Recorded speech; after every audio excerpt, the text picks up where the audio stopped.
Mayong hapon, New Life Community Church, Umapad Community Gospel Church, o Curva Lighthouse Community Church. So, karong hapon na, March 7, primerong Domingo sa Marso, nagapadayon kita sa atong pagtuki. Mura na lang ni ato og devotional kay ang New Life Community Church nagsugod naman og face-to-face worship service this morning. Salamat sa Dios. 25 katuig sa ilang anibersaryo ganihang buntag og dito ko ako po'y nagbatbat sa pulong sa Dios. Unya ang Curva Lighthouse Community Church karong sunod Domingo kuno sila. So Marso 14 sa hapon ang ilang first face-to-face worship service. Mo-resume na sila. Unya kamo diha sa Umapad, sukad pa man natong April 2020, nagsige naman mo og face-to-face worship service. Mao nga kining ato karon pagpadayon sa Romans, supplement na lang kini. Mao kini ato gitawag og weekly 10-minute to 15-minute devotional. Di na maabot og 30 ngantos 40 minutos. So na nakita karon sa Abraham, the man of faith, na nakita sa Roma 4, versikulo 1 hangtod sa 12. What shall we say that Abraham, our forefather, discovered in this matter? If in fact Abraham was justified by works, he had something to boast about, but not before God. What does the scripture say? Abraham believed God, and it was credited to him as righteousness. Now when a man works, his wages are not credited to him as a gift, but as an obligation. However, to the man who does not work but trusts God, who justifies the wicked, his faith is credited as righteousness. David says the same thing when he speaks of the blessedness of the man to whom God credits righteousness apart from works. Blessed are they whose transgressions are forgiven, whose sins are covered. Blessed is the man whose sin the Lord will never count against him. Is this blessedness only for the circumcised or also for the uncircumcised? We have been saying that Abraham's faith was credited to him as righteousness. Under what circumstances was it credited? Was it after he was circumcised or before? It was not after, but before. And he received the sign of circumcision, a seal of the righteousness that he had by faith while he was still uncircumcised. So then, he is the father of all who believe but have not been circumcised, in order that righteousness might be credited to them. And he is also the father of the circumcised, who not only are circumcised, but who also walk in the footsteps of the faith that our father Abraham had before he was circumcised. So nagpamatuod lang kini padayon sa Romans chapter 3 nga ang righteousness dili makuha sa pag-fulfill, pag-perform, sa tuman sa 10 Commandments o uban pa nga mga balaod na Moises nga gilagda diha sa Torah o sa Genesis, Exodus, Leviticus, Numbers o Deuteronomy. Kaya mga diyo, mo ginay ilang gitamdan. No?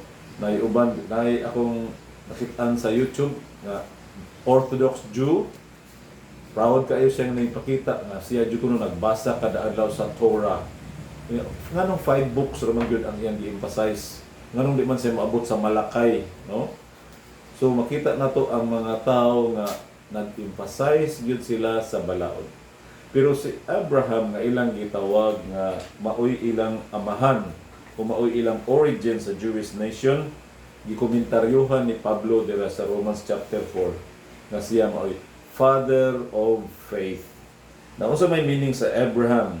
The name Abraham means father of nations, no, plural, and of Hebrew origin. Abraham is a name that's been used primarily by parents who are considering baby names for boys. Iawat na lang musanay ang kaliwat. So, Abraham, father of many nations. So, tukma ra yun, nakahibaw yun ang Ginoo nga mao ni iyang gitawag ni Abraham. Mao ni iyang gipangalan nga you are no longer Abram but Abraham, because you will be the father of many nations. Kaya nga naman ang Israel, usara na siya kanasod. Doon na pa may dahang nasod, Lebanon, Syria, Jordan, Saudi Arabia, Dubai, Qatar, Pilipinas, Brazil, Espanya, China, Japan, daghan pa man nga nation. So nga nung mahimo man siyang father of many nation tungod sa iyang pagtuo, no? Versikulo 2 versikulo 3. What does the scripture say?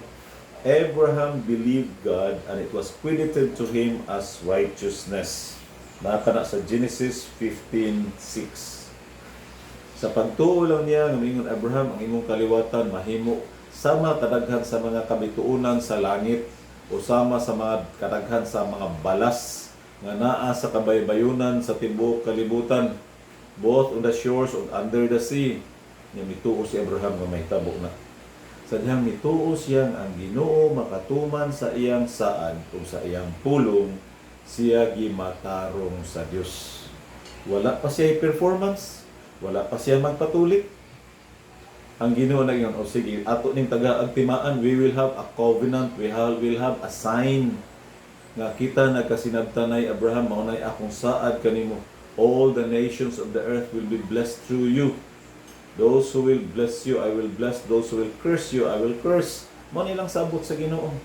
Kunya aron pagtimaan Abraham na pinili kanako og ang imong kaliwatan, ikaw ug tanan nimong mga lalaki sa imong kabanay. Apil si Ismael ug mga imong mga boy o imong mga helper kanang tigbantay sa imong mga karnero, kamilyo, mga baka, magpatuli kamo tanan. So si Abraham actually ang iyang pagpatuli ulo gimando kini ni Moises sa iyang balaod. Pero nagbunga kini sa iyang pagtuo. First, he believed in God before nagpa-circumcise siya. Nahimo muna siyang righteous o pagtimaan, symbol and sign of his righteousness na perform ang circumcision. Wala maguna ang circumcision before siya gihimong righteous sa Ginoo. Dili kana maoy nahitabo. Gideclare usa siya sa Ginoo nga righteous.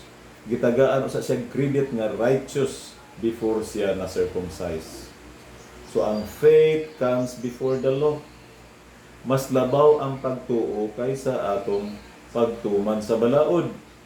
Kaya kung kita mo tuo ni Kristo o mudawat sa Espiritu Santo ni Jesucristo sa atong kinabuhi, nahiusa kita ni Kristo, tabangan kita sa Espiritu Santo pagtuman sa requirements of the law. Kaya wala ang Diyos sa atong kasing-kasing, wala gayud kita'y mahimo. Apart from Him, we cannot do anything. Kaya nga naman, ang tulo ka kontrabida sa usa ka tawo na binagwala sa iyang Espiritu Santo, ang iyang mismong kaugalingong lawas, ang iyang flesh. Ikaduha, ang makita niya sa kalibutan, unsay mga naa sa kalibutan, mga billboard, mga advertisement, tanan nga makita niya sa mata, iya ka nang imanggad, kay ang tao mailigon. Unta, madato ko, unta, mabilyonaryo ko, unta na ako ang condominium, pareha sa Mandani Bay, unta na ako ang mga sakyanan, Sportivo, MUX, D-Max, unsa pa na diha nga mga Montero Sport. Ang imong paglantaw sa kinabuhi nagdepende na unsay makita sa imong mata ni sa kalibutan. Tanang gi-advertise, mo desire ka. Wa panay labot on top of it, lust of the flesh na apay, lust of the eyes, na pagi pride of life nga gi-inspire ni Satanas. Masigi pag-angkon anang mga butanga. Kay aron ang mga tao sa kalibutan, buluhod kanimo, musaludar kanimo. Kay nana man ang kalibutan nga sistema. Ang dato, ang adunahan, maoy matuman. Maoy gina-worship, maoy gina-pailin-ilinan, maoy gina-daig o ginabayaw sa katawhan. That's the worldly system nga dili maoy system sa Ginoo. Ang system sa Ginoo, believe, faith. Kunya ang imong pagtuo mo ay mag-usab sa imong kaugalingon. Mituo ka ni Kristo, nahugasan ang imong kasing-kasing ug ang imong mga motives of the heart mutuman ka na willingly o unsa may guidelines, requirements, commands, ordinances sa Dios. Tungod kay naay Espiritu Santo nga nagtabang kanimo nga pagtuman sa balaod. Nindot kayo ang papel sa Espiritu Santo sa atong kinabuhi mga igsoon. Kung advance na niya ta mga butas Romans chapter 8 pagka nindot yun anak nga iwali o batbaton. Only those who are led by the Spirit of God are sons of God. Daghay gusto mo declare, Kristiyano ko, born again ko. Gilid ba sila sa Holy Spirit of God o sila rin nag-lead sa ilang kaugalingon? President ba yun nila si Kristo o residente lang sa ilang kanabuhi? Dominant ba yun nga force si Kristo sa ilang kanabuhi o dormant? Igo lang nakatungtong, igo lang natulog, marabag dormitoryo ba? Asa man ka nag-dorm, diha. Pero yung dominant, siya mao'y mayorduma, siya ay mao'y nagbuot sa imong kinabuhi o dili na ikaw. O naay trono, kingdom ka ba? No, ikumparar to nga imong balay, imong kinabuhi sa kabalay o sa kingdom, naay trono. Pero naglingkod sa trono si Jesucristo, imong gipalingkod o imong mga kabubuton, imong gipaubos. Mualagad ka unsay gusto ni Kristo. Maunay tinuod nga anak sa Dios kung ikaw gipanguluhan sa Espiritu ni Jesucristo. Unya sa verse 9 sa Romans 8 pa yun. Only those who have the Spirit of Christ belongs to Him. Daghay mo claim, Kristiyano ko, kaya di man ko Muslim. Gibunyagan baya ko sa aning simbahan na dako. Di man ko Hindu, di man ko Buddhist. Kristiyano ko, oy. Pangutana, gipuy-an ba ka sa Espiritu Santo ni Jesucristo? Only those who are led by the Spirit of Christ. Only those who have the Spirit of Christ are Christians na tinud-anay. Ang uban mga fake Christians kana. Christian lang sa porma, Christian in name. Christian lang ang label. Pero ang sulod mura ba og sardinas. Ang sulod tan-aw nimo, sardinas inikabli nimo. Uy, nukos dayon kugita ang sulod. Fake nga sardines. Ang tinud-anay nga Kristiyano ang naa sa ilawom si Kristo nagpuyo o si Kristo mao'y nagbuot. Kay kita mahimo lang nato nga si Kristo may magbuot sa atong kinabuhi kung kita misalig og mituo ni Kristo. Mura ba kanang ang atong kinabuhi, mura ba siya vehicle ba, mura siya bus, mura siya van, mura siya og car. Kinsa may nag-drive ana? Ikaw ba kay ako uning balawas, ako tag-iya ani nga car or imong ihatag ang yawi. Jesus o ikaw na maoy mo drive diha, mo front seat na lang ko, mo sikit ko nimo, mo tapad na lang ko nimo, ikaw ang mohatag sa direksyon ning akong kinabuhi.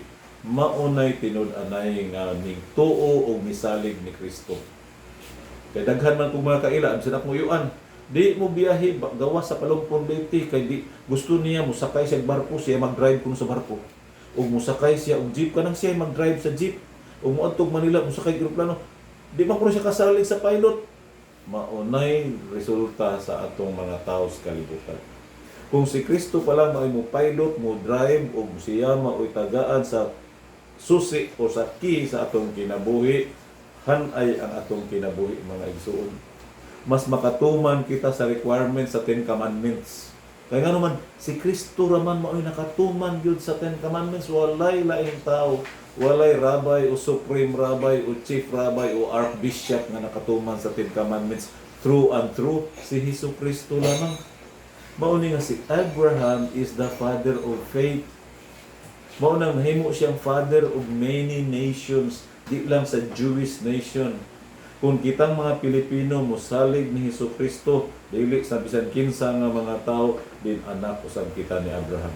Kung kanang mga Japanese, mga Chinese, mga taga-Indonesia, taga-Brazil, taga-Mexico, taga-Norway, taga-England, Israel, kung musalig ka na sila ni Hesus Kristo, mutuo ka na sila ni Hesus Kristo, sila mga anak ni Abraham. Maubitan ang ingunod ni Pablo, dili tanan nga mga taga-Israel anak ni Abraham.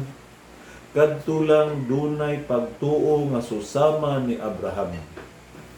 So, sa future ninyo makita ginato labi nang kanang discussion sa Hebrews chapter 11 nindot kay na mga igsoon. Duha ka pag kuan ni Abraham, pagpakita siya pagtuo. Sa pagsaad sa Ginoo nga ang imong kaliwatan mahimo as numerous as the stars, as numerous as the sun, dituo si Abraham. Pero kato yung Abraham patya ang imong anak, grabe gyud to. It's a good manifestation and proof nga si Abraham misalig gyud sa Dios. Pero another na sermon na po na. So mga igsoon, pangutanan nako, taga New Life, taga Umapad, taga Corba. Doon na ba tayo pagtuo nga susama ni Abraham? Dili si Abraham ang atong model of faith, si Hesus Kristo mismo ang anak sa Dios. Misalig batan Hesus Kristo para sa atong kinabuhi. Misalig batan Hesus Kristo nga Jesus Christ will carry us through this pandemic, second year of pandemic, even if it will last for 5 years. Do we have that strong faith nga only Jesus Christ can save us? Not the vaccine, not the tablet, the medicine, not the capsule or whatever latest anti-COVID medicine. Only Jesus Christ. By the way, ako ganahan ba ako kung magbabaksin? I am advocate for vaccine. I am pro-vaccine, especially if it came from Israel. No? Maunay ako, na Israel available, number 1 ko mo volunteer nga magpabakuna. So mga igsuon, hinaot unta nga sa atong pagbatpat, sa pagtuo nga si Abraham na himong matarong, dili sa pag-perform sa balaod, kundi sa iyang pagsalig sa Dios, kita usab ginadasig nga mutuo o musalig kita ni Hesus Kristo, kay si Kristo ray atong chance nga kita malangit. Inig abot tatos langit makighimamat ni Abraham ug sa tanan nga mga mituo susama ni Abraham. Regardless ug unsa pa na sila nga nationality, ikahimamat na nato sila tanan didto sa langit. Magampo kita. O Diyos namong balaan o gamhanan, salamat nga ikaw gayud Lord, nag-declare ka namo nga blessed, bulahan kadtong mga makasasala nga wala gi-consider sa Ginoo ang ilang masala. Gitabunan sa Dios ang ilang mga sala sa hamiling dugo ni Jesucristo. Mga sala nga ang Ginoo wala nagi-count against them. That means gipasaylo na kami, gitabunan na sa dugo ni Kristo. Dunay namatay aron di na kami maimpierno. Dunay nagsakripisyo aron dili na kami magantos. So si Kristo maoy among manunubos, gitubos kami ni Kristo kay dili kami makatubos sa among kaugalingon. Salamat kayo ganimo Ginoong Amahan pagpadala nimo ni Kristo. Salamat usab Hesus Kristo sa imong pagpadala sa Espiritu Santo. Ug salamat kanimo Dios nga Espiritu Santo, gidayeg ug ginasimba ka kanamo kay ikaw maoy nag-convict kanamo nga kami makasasala. You made us realize that we are hopeless sinner in need of our Savior Jesus Christ. Thank you very much God the Holy Spirit. In Jesus' name we pray. Amen.